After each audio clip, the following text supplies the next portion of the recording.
Why is it so hard?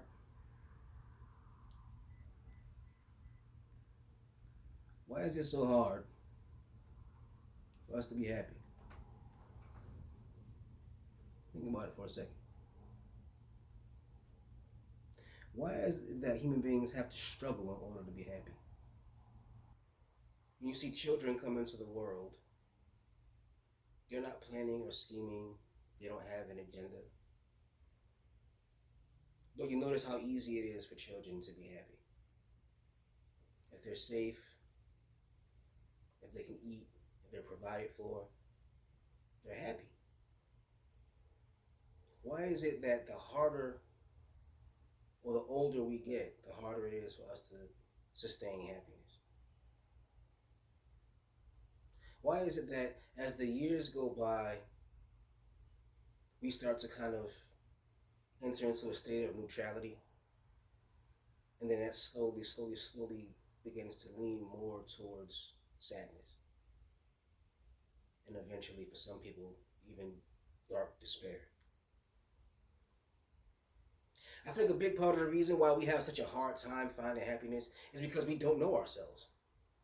You don't know who you are. You don't know what you need. Honest truth of the matter is, very few people I've ever met in my entire life have ever had an original thought. Because what you think is your personality is just a collection of memories, traumas, and programming from television. You notice that a lot of people, they kind of speak in memes.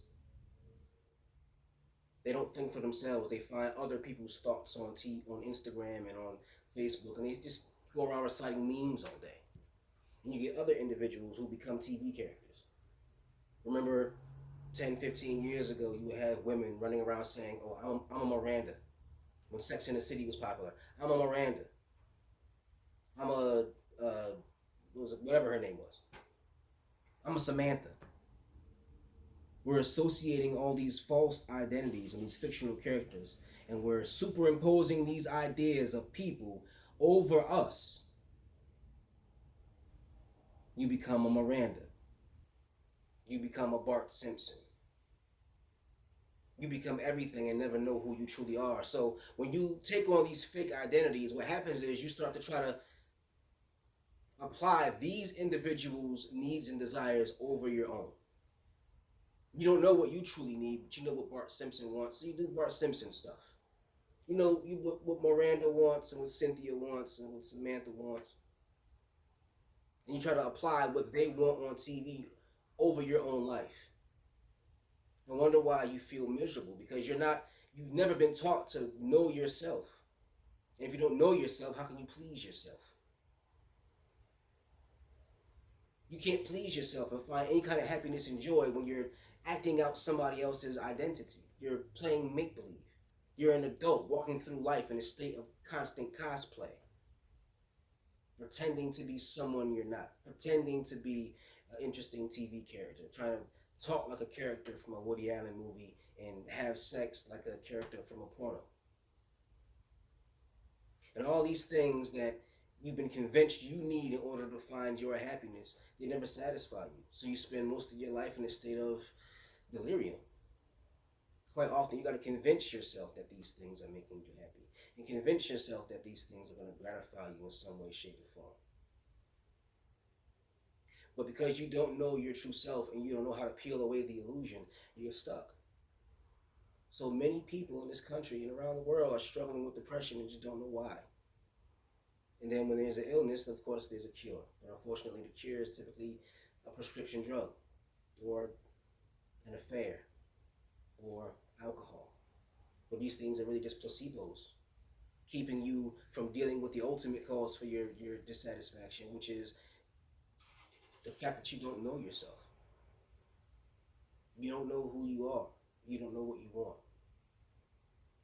And so because you have no purpose and no real idea of who you are, you kind of meander through life going through the functions that are allowed to you by social media and television.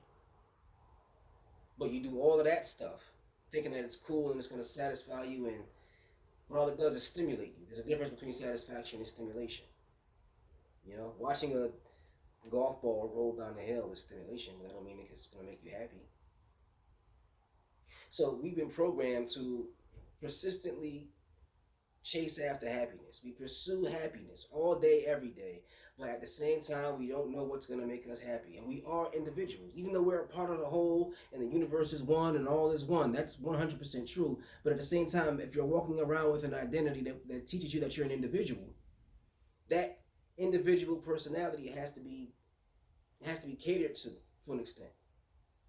And we're not catering to our individual identities. So if you're not going to find out who you are, what do you think? What do you think is going to be the outcome? What's the outcome of not knowing who you are? What's the consequence? For everything, there's a consequence, positive or negative. What's the consequence of not knowing you? What decisions are you going to make? How are you going to behave? What's going to be the outcome of not knowing that who you are? It's a scary question. Because quite often what happens with individuals who don't know who they are, they're easily programmed. Individuals become very easily programmed. They don't know who they are. And they just kind of walk through life in a state of dissatisfaction with bouts of happiness, as opposed to being happy with the occasional bout of disappointment. We want to maximize our potential, but maximize our joy as well. We want to be truly happy. We want to be truly happy and satisfied, but it's hard to do that without knowing who you truly are. And another issue is we've been thoroughly programmed. We program ourselves now. We don't even need mind control or torture to program us. You just turn your TV on. And if you do anything for numerous hours throughout the day, it's going to have an impact on your body and your mind. So imagine somebody who watches TV every single day, 5 or 6 hours. Imagine the impact that's going to have on who you think you are. And then you pick up your phone and your phone is programming you. And you look at the computer.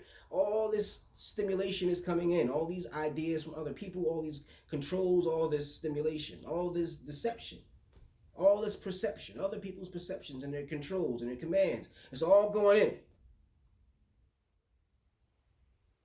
That's why enlightened teachers, they tell you that when they began meditating, the mind is full of chatter. Hard to quiet the mind, and eventually you gain a little bit more control over it. And then they say at the moment of enlightenment, your mind is absolutely silent.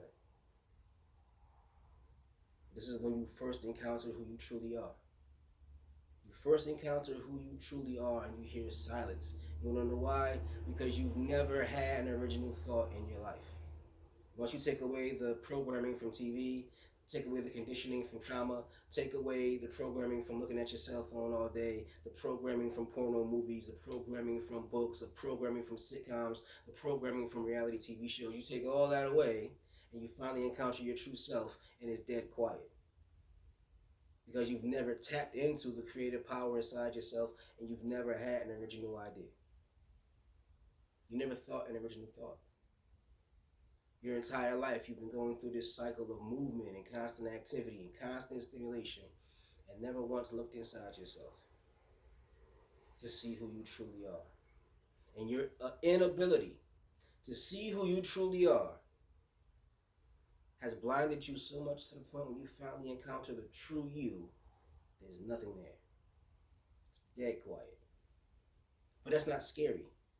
It's not a bad thing. I'm not saying that you're not intelligent. What I'm saying is that once you reach that level of true silence, pure silence within yourself, now you can be truly creative. Now you can have original thoughts. Now you can see things from an original perspective. Now you're able to create systems and you're able to build. And this is the place where true civilization is born.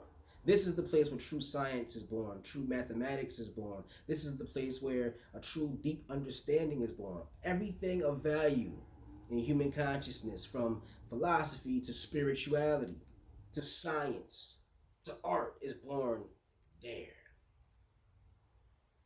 And I'm not saying you have to be the most spiritual, most moral person to reach that point. Some people reach that point accidentally. Some people reach that point through trauma. Some people reach that point through shocking their system. But that is the place where true creativity comes from. It comes from an encounter with that strange spiritual entity that you don't even know yet, but it's truly you. And if more people can find their true selves, if more people can understand their true selves, ourselves and break through all the programming, we'll see individuals more dedicated to truth. The world will be a more truthful place, a less violent, less aggressive place. When you get real, true creativity stemming from all human beings, all this ridiculous political conflict, all the wars, death, violence, all of that will be gone. I mean, right now we are in the midst of a global pandemic. You would think something that scary would bring people together, but we're still having arguments about Democrats versus Republicans at a time when human beings need to come together more than ever. But the political programming is more powerful than our own survival as a collective species. That's sick. That's a sickness.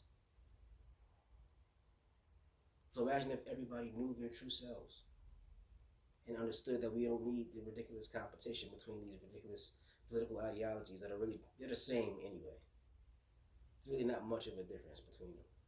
They just kind of oscillate. You know, sometimes the Democrats, want more spending. Sometimes they want less spending. Sometimes Republicans want more spending. Sometimes they want less spending. There's not a whole lot of difference between the two philosophies if you look closely enough. So let's see things as they truly are. Let's encounter our real true selves. Let's deprogram and decondition ourselves so that we can finally tap into who we truly are. And who we truly are is pure consciousness, pure awareness, and divine. You have divinity. You are divinity. You are nature. And we defend the sacredness of nature because our lives depend upon it. But at the same time, we must defend the sacredness of ourselves because our lives depend on that too. All is one. And once we understand the value of that, you'll be able to encounter your true self with much more ease. You'll be able to embody your true self with much more ease. The conscious mind and the unconscious mind will merge and there will be no more internal conflict. You'll be beyond that. It's the oldest psychology. Before anybody was calling it the unconscious mind, people were calling it the underworld or the duat, Tunella, hell, Gehenna. There's always a bunch of names for it. Before the scientists from Europe came along and said, this is the subconscious mind, people knew it was there for a long time. They just gave it other names. And when heaven and hell can merge and hell can be obliterated, we'll be free. We will be free. But only when we're able to truly know ourselves. Truly face what's lying in the unconscious mind, truly face the fears that are driving our behaviors, deprogram and take the puppet master's fingers out of the strings and burn the puppet. That's what I want for all of us, just to be free. But in order for us to be free, we have to know ourselves. Sometimes I fear